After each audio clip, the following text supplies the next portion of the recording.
forced to write an article that said, face it, you probably got a tax cut from the Republicans. It's simply not true. No one if you said you pay didn't. taxes So and you work and you pay taxes, you got a tax cut. And if they don't pass this bill, it will go but up I think for you're everyone. skirting the question of whether, as a policy matter, Republicans had an option to allow the taxes to expire for wealthy individuals. Because that's a terrible idea. Why?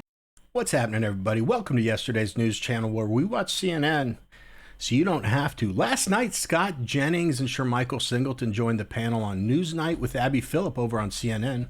They covered a range of topics: Trump's big, beautiful tax bill, the ongoing Biden cognitive decline scandal, and a deep dive into Medicaid and spending. But honestly, regardless of the topic, there was one painfully clear message from the Democrats at that table. They want higher taxes, they don't care about the deficit, and they absolutely refuse to admit Biden's been falling apart for years. You'll see what I mean. Anyway, let's watch Scott Jennings and Michael Singleton absolutely demolish the panel's woke delusions. Let's go. To save money? Abby, we did this under Bill Clinton. He was the last Right, and it but was isn't one of the the, it was point extremely to successful. but About isn't the- 75% I know, of the but- people got work, But Stephen, and they climbed the economic ladder. that What's may wrong with that? be that as it may. Yeah. Isn't the point that they need to get to a certain number in savings, and in order to do that, they need fewer people to get benefits? Is that not the point? Yes, but isn't it the point that you Hold want on. people to go to work? Yeah. Okay, no. Or That's do not, you no, want them hold trapped on, in this hold on. forever? Is Scott, that let not me the ask. point? I'll ask you the exact same question I Yeah. asked Stephen. So- isn't it the point that they want to save money? Yes. So in order to save money, you got to get people off the program. How is that not taking people off the program? Because the goal of Medicaid is not to trap people. It's not I- supposed to be a lifestyle. I It's get supposed to be a that. temporary But I'm deal. just So saying- yes, we don't want to trap people on Yeah. Medicaid. We want to get them to go to the So when workplace. Trump says- and I mean, there's able-bodied When people Trump all over this says, country who do "Don't nothing. F with Medicaid," is this just to get a headline? I would because consider the bill it- is going to mess with I- Medicaid for sure. Well, it messes with it in a good way because it forces people to go to work. Do you want So, a country where yes. nobody works, or So do you want a he is country trying to where get a everybody headline. works? There's a Let's nuance not be of the honest. people. Do as much to cut for people who don't make very much money. That includes SNAP cuts, the Supplemental Nutrition Assistance Program. That includes Medicaid cuts. So he's not the only person raising this possibility. Republicans are in charge. They can structure this however they want, including to allow the tax cuts to expire on the wealthiest people, but they've chosen not to do that. Yeah, that can't pass. So That can't for pass. Charles and other No, Republicans, what he said is what's the your tax response cuts to are that? for the wealthy. I said And they were aggressive. So, You understand that so word? at the time that this passed, we had this exact, Stephen remembers, we had this exact same debate.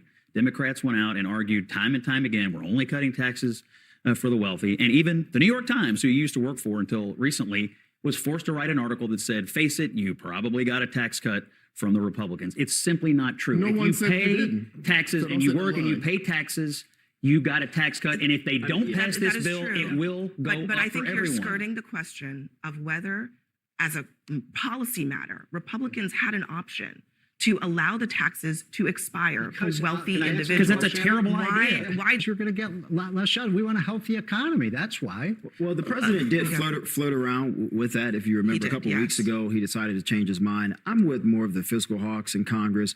If you're going to cut taxes, you have to absolutely cut spending. There's no way you can cut taxes and maintain the same spending. As someone who runs a business, this makes zero sense to me.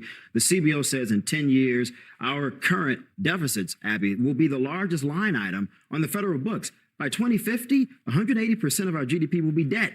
We won't be producing enough to pay this off. So to me, passing tax cuts alone is nowhere near enough to get our fiscal house in order. Yeah. Well, this is simple. There's one side here that wants to give Americans the option to work or not. And then there's the other side, the one that believes in giving people a temporary boost, some real assistance to get their lives back on track so they can live with purpose and dignity. That's what this entire debate really comes down to. But why would Democrats prefer dependency over opportunity? You guys know the answer. Because when generations of families rely on the government to survive, what do Democrats get in turn for that relatively modest investment? Control. And let's be honest, those voters will fight tooth and nail to keep Democrats in office if they ever even think Republicans might take away the freebies. So everything I just described is exactly what's happening. I mean, it's no different from their strategy on illegal immigration. Same playbook, different demographic. I may seem dramatic sometimes when I talk about good versus evil, but this is one of those moments where it's crystal clear which side we're on. Just think about the psychology of it. An entire political party using American citizens as pawns, fully aware of the damage they're causing just to hold on to power. Every politician, every party leader, every liberal media mouthpiece who enables it, they're complicit. It's disgusting. Just tell me that's not evil. Anyway, back to it. I mean, I think that is there a difference there? And if there is, I think it's significant to say that. It could. It sort of depends what he says. I mean, there were moments when there were members of his own cabinet that would have been concerned if a crisis had happened at that moment. Right. You know, is that impaired or is that just him being a little out of it? Yes, I don't know. Yes. Alex, let me ask you this question. I haven't read the book, but I've seen the reporting. You guys talked to 200 plus people on the record. They were saying some staff members didn't have access to the president. Cabinet members for months didn't have access to the president. There was concern. You just stated if there was a national emergency, the president wasn't in the mental state to be able to potentially handle it, make tough decisions. If all of that is true, then who was making decisions for the country?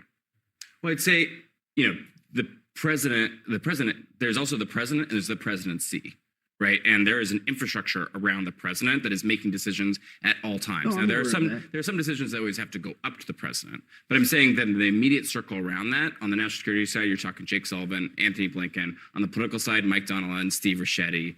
On the policy side, Bruce Reed. And then also just sort of on the schedule, like personnel side. Here's the conundrum for Democrats. I get everything you're saying, Alex. I'm aware of that. When people vote for a president, yeah, they get their staffers, advisors are going to help do the job. They get that. But they also want to fundamentally know that the person that they voted for, no matter what happens at 2 a.m. call we always used to hear about, that this guy can take the call. And it's very clear from this book that Joe Biden couldn't take the call for an additional 4 years, and he probably should not have continued the remainder of his presidency. Alex, there's a passage in the book where I think a cabinet secretary says essentially the country was being run by a board of like 5 people, and at best, Joe Biden was a senior member of the board.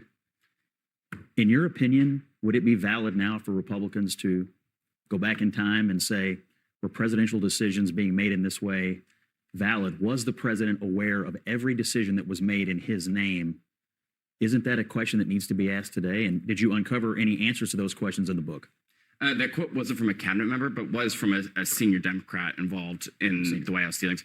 But in terms of your other question, I mean, I still feel that Jake I think agrees that this is only the first draft of the story and it's going to continue on. This is going to be a real short outro. I mean, what am I going to do? Do commentary about stuff we've been talking about for 4, 5, 6 years? I've said it on this channel a million times. Joe Biden wasn't running the country. His staff was. And just to be clear, that's not a flex because I think I'm so smart for predicting that. Everyone with a functioning brain knew it. Oh, and by the way, I 100% believe that all of the pardons signed with Joe Biden's auto pen are null and void. I don't even see how there's a counter argument to that. Finally, everyone at that table besides Scott and Shermichael is culpable in that cover-up. If you watch this entire episode, every single one of them feign ignorance when, I can't say for sure, but I'm pretty confident that all of them called Biden's cognitive decline a conspiracy and never reported on it unless to debunk it. It's pretty difficult to watch no one call them out when they're going to sit there and pretend like that wasn't their narrative until the day he dropped out of the race.